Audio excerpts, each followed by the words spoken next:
Enquête sur la mort des 11 bébés à l'hôpital Abdou Aziz Sy. L'observateur nous plonge dans le secret de la tragédie de Tivaouane. Le personnel soignant assurant la guerre de la nuit du drame cible des enquêteurs. 2 sages-femmes, 2 médecins pédiatres et 2 infirmières ont défilé devant les policiers enquêteurs, lesquels voulaient situer le degré d'implication de chaque agent dans ce drame, renseigne le confrère, qui révèle qu'après 3 jours d'audition, des indices concordants pourraient asseoir la culpabilité des 2 infirmières qui faisaient partie de l'équipe de garde et ces 2 dernières poursuivies pour délaissement d'un enfant dans un endroit solitaire ayant entraîné la mise à danger à la vie d'autrui ont été arrêtées hier dimanche. Oui, une sage-femme et une infirmière en garde à vue confirment les Échos. En attendant, 2 autres agents dans le viseur de la DIC et la reconstitution des faits, ajoute l'observateur. Auparavant, relève l'AS,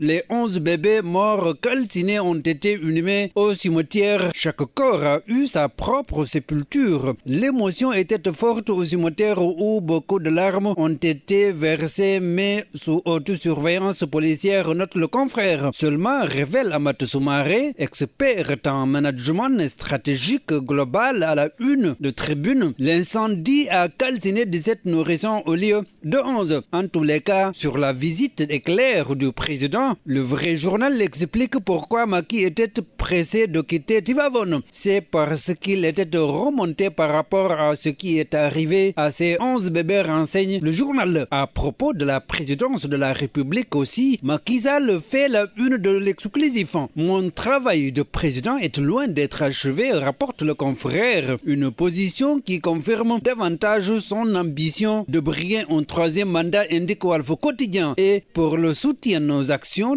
et 3e mandat, ajoute le mandat, Baye Modoufa, les compagnies lancent la coalition Samoussounoureo. Les internets votent non et déclenchent une volée de bois vert et attendent au tournant les souteneurs du 3e mandat, renseigne l'exclusif. Pour l'instant, précise Ismaïla Madior Fall, seul le président peut dire s'il sera candidat ou pas, relève Besbi le jour qui affiche les voix du 3e mandat. C'est peut-être le pourquoi Abdourahmane Diouf craint le chaos, s'exclame Réumi Quotidien, car il estime avec Macky il n'y a pas d'élection mais des sélections. Sélection ou pas, Macky lui démarre sa campagne chez Serigne Mountakha, informe Alerte Quotidien. Pour dire, Macky Faye lui promet un soutien indéfectible et agite un événement d'igueule. Alors, visite du chef de l'État à la mosquée Massalikul Jinan, le meeting religieusement politique de Macky Faye, pointe Vox Populi. L'annonce du président Sall à Massalikul Jinan à la une du quotidien gouvernemental. Un poste de santé, une morgue pour la mosquée, rapporte Le Soleil.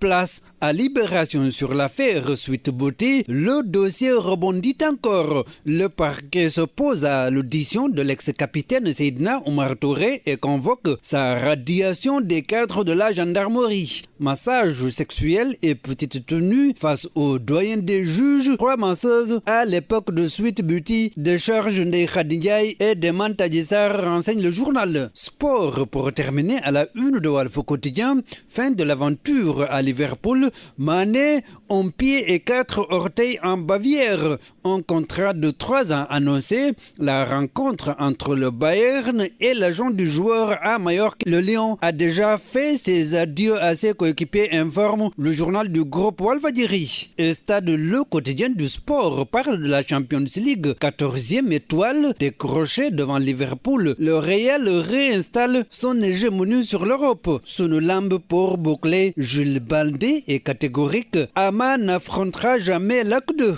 Bonne lecture.